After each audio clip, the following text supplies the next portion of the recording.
What's up guys, Houndish here with this week's vendor reset breakdown for August the 15th up until August the 22nd. We'll take a look at the best weapons you can pick up in the tower, as well as any very well-rolled armor that you can grab this week. So at the Crucible Quartermaster, we have the hero formula. We've got reactive reload, small bore or armor piercing rounds. I'm doing this backwards. We have rodeo and then life support, or sorry, last resort. We've got MD reflex, range lens, RL, R5 and OEG scopes. So overall, if you go with something like rodeo, small bore, you know, it's going to drop your magazine size, but you will be reloading more often and proccing reactive reload. So overall, not a fantastic, you know, god roll, but a pretty decent scout rifle, especially for PvP. The palindrome this week comes with Steady Hand, Sure Shot and Quick Draw IS. We have Hot Swap or Rescue Mag, and then Hammer Forged or High Caliber rounds, and finally Hidden Hand. So Hidden Hand's really good. Hammer Forged, it bumps the range up really nicely. It's not going to be, you know, the max range hand cannon. It's not quite as good as the God Roll. We also have Hot Swap, which isn't too bad. So overall, this is a decent roll of this hand cannon. By no means the God Roll, but if you haven't had one, you know, it has decent range. It's got decent bonuses. The curtain call this week isn't too bad, so we have Smart Drift Control, CQB Ballistics and Soft Ballistics. We have Replenish or Army of One, and then Small Bore or Quick Draw, and finally Full Auto. So Full Auto with Small Bore bumping up your stability and range isn't going to be too bad. If you get any more bonus range off these ballistics options. Soft Ballistics will bump the range up, but you will lose a bit of impact, so really it depends whether you want it for PvP or PvE. And then Replenish, pretty good, especially for the Crucible. You know, you're going to refill your special when you use your super, which is pretty decent these days. The event horizon this week is pretty decent, so Sightsys, Longview and Eagle Eye, not the most favoured scopes right there, but you know, Longview is fairly decent. We have Triple Tap though, which is really nice, or Life Support. We have Skip Rounds, and then Casket Mag, and then finally Unflinching. So this is going to be pretty decent. You've got Casket Mag to increase that magazine size, and then Triple Tap, so really nice there for PvE in particular. Unflinching isn't the best, but you know, these bonuses in terms of damage output are going to do you pretty well for PvE stuff. Parthian Shot at the Vanguard is something to look at if you don't have one already. We have Red Dot ORA2, Quick Draw IS and OEG Rifle Scope. We've got Eye of the Storm or Take a Knee, and then Small Bore or Lightweight, and finally Rangefinder. So Rangefinder with Small Bore will give you decent stability and very nice range right there. It is going to drop the magazine size, which is a bit of a shame, but Take a Knee can be a pretty nice bonus. It will give you a bunch of accuracy and stability, as well as kind of increased handling when you're crouching, which is pretty nice. How Dare You may interest some of you guys this week, so we have True Sight, Fast Draw and Quick Draw IS, we've got Mulligan or Rescue Mag, and then Reinforced Barrel or Lightweight, and finally Look in the Chamber. So Look in the Chamber, you're going to have as much range as you can get on this thing, but you will have a big drop to stability right there, so that may put some of you guys off. Also have Mulligan, missing a shot has a chance to return ammo directly to the magazine, so it's not like kind of puristly godly in any kind of respect, but it definitely may interest some of the hand cannon enthusiasts. X Asterisk this week is fairly good, so we have Reflex, Red Dot ORA2 and OEG scopes, we have Unflinching or Replenish, and then Braced Frame or Snapshot, and finally Hot Swap. So Hot Swap for bonus accuracy is always good. Braced Frame is going to give you a load of stability. It will drop the magazine to just 3 rounds according to the readout there, but we have Replenish again, really nice for PvP. You know, getting that bonus special ammo when you use your super is pretty awesome. So this isn't a bad roll whatsoever.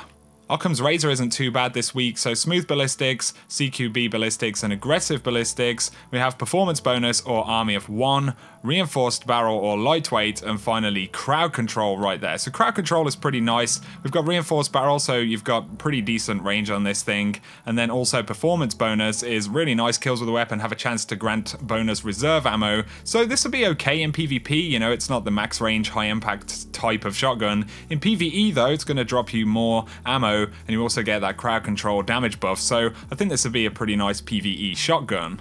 The whale this week is pretty interesting. So True Sight, Fast Draw and Quick Draw IS. We have Explosive Rounds or Lightweight, and then we've got Small Bore or Outlaw right there, and finally Reactive Reload. So you've got some interesting options. You can go Reactive Reload with Small Bore, you will be dropping that magazine size down, or you could just go Outlaw Reactive Reload, pretty nice combination. Of course, Explosive Rounds will interfere with the precision hits for Outlaw, but you will still get precision hits, you know, somewhat regularly enough to kind kind of utilize outlaws. So pretty interesting role on this hand cannon. Of course, you could go small bore for the range and then use explosive rounds, which reduces or eliminates drop off on the explosive damage itself. So again, pretty interesting role on the whale. I think this is definitely going to interest some of you guys. We have the WALTZ, and this one is pretty interesting. So reflex, quick draw IS and OEG scopes. We have high caliber rounds or lightweight. We've got perfect balance or Eye of the Storm, and finally rodeo. So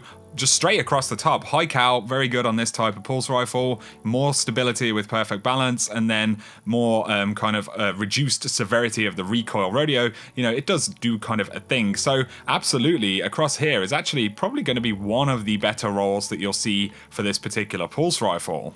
The weighting is also worth mentioning, so MD reflex, red dot ORA and OEG scopes. We have accelerated coils or hip fire right there. We've got hammer forged or knee pads, and then rangefinder. So you can go rangefinder with hammer forged and you can have really good range and accuracy, or you can go knee pads. I really like knee pads on the fusion rifles. You have the option of accelerated coils to reduce the charge time and decrease the impact slightly, or hip fire, which I don't rate hip fire a ton on fusion rifles, so I'll probably go accelerated coils myself, but these options right here in particular are really, really nice. Hammer forged is pretty good for fusion rifles actually, so definitely if you're into your fusions, you might want to try this thing out. The Wormwood is pretty good, so we have True Sight, Fast Draw and Quick Draw IS. We've got Flared Magwell or Quick Draw, Fitted Stock or Cascade, and then Hot Swap. So Hot Swap's always good, especially if you're switching from your primary to this thing. I would go Fitted Stock, a bit more stability is always nice, and Quick Draw is really good because, you know, if you're switching and reacting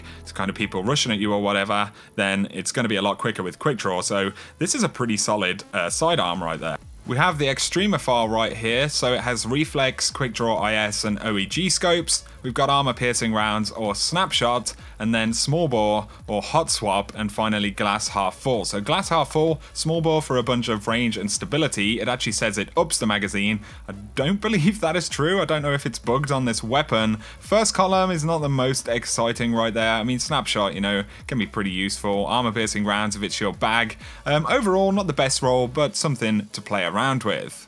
Worlds to come as well is worth mentioning. We have reflex, red dot ORA and OEG scopes, enhanced battery and lightweight. We have hammer forged or performance bonus and hidden hands. The pain with this one is that hammer forged is going to be really, really good, as is performance bonus for PvP because of the special ammo situation. Enhanced battery to increase the mag size, always nice, or lightweight. You know, they're both viable options. It's not necessarily the god roll because, you know, if you could roll all these, man, that'd just be the deal right there. But nonetheless, definitely an interesting role on the Worlds to come. Bitter Edge is worth a mention, so Hawkeye, Long View and View Tac. We've got explosive rounds or lightweight, and then we have hammer forged or clown cartridge, and finally take a knee. So take a knee is pretty nice.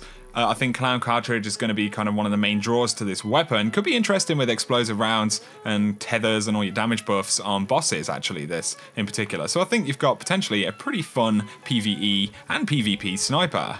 From New Monarchy, if you're into the lower impact class of sidearm, we've got Impeacher with Steady Hand, Sure Shot and Quick Draw. We have armor piercing rounds or Snapshot. We've got Fitted Stock or Zen Moment right there. And finally Reactive Reload. So I would go reactive with Fitted Stock and Snapshot. You've got a pretty decent sidearm in the lower impact category right there. Another interesting sniper with Deposition, so Wild Hawk, Ambush and Eagle Eye. We've got explosive rounds or lightweight, and then small bore or triple tap, and finally Firefly. So Firefly with triple tap and explosive rounds could actually be quite a lot of fun, I feel like, in PvE stuff. Again, you've got explosive rounds interfering with your kind of critical damage and things like that, but it does still, you know, do a thing. It kind of makes it a bit more random. So not a god roll necessarily, but definitely something fun to play around with. So that about sums up the best weapons in the tower this week, guys. I definitely think the, what's it called? I've completely lost it. Event Horizon, that's the one. That's worth looking at, as is the Whale and the Waltz. They are particularly good. And not Occam's Razor, what am I talking about? X Astris is definitely something to play around with. I would consider those weapons pretty strongly. Jump in and take a look, see what you think. Now let's take a look at the best armor that you can pick up this week. So in the Iron Temple, Yolda's Iron Sash from, what's his name, Shiro, with Discipline Strength right there at 100%, you can pick that thing up. Cade has a 100% Ghost on the Tower Watch shell with Intellect Discipline. We've got a 98% Kel's Mark for the Titan with Disciplined Strength, and a 98% King's Bond for the Warlock with Disciplined Strength. The only notable piece of faction armor would be the High Command mask for the Hunter from New Monarchy with Intellect Strength at 98%. Pretty much everything else is below 98% this week. Tyra's artifacts are Memory of Gelion with Disciplined Strength at 89%. We've got Memory of Scori at 95%, but that's just Strength. And finally 92% are Memory of Radagast with Intellect Strength. The Speaker's got a couple of things over 96%, so we've got the Striker's Mark right there, Disciplined Strength at 98%. We also have the Sunsinger's Bond with Disciplined Strength at 100%, so that's pretty good. The best one for the Hunter is 96 on the Night Stalker's Cloak right there with Intellect Discipline. Otherwise, that about sums up this week's reset breakdown, guys, so I hope you have found the video useful as always. If you have, a like and comment below is very much appreciated, and if you're new to the channel, be sure to hit subscribe. We'll soon be doing these reset videos for Destiny 2, maybe not the weapons if they have fixed roles. We'll see how it pans out. Anyway, thanks a lot for watching, guys. Have an awesome day.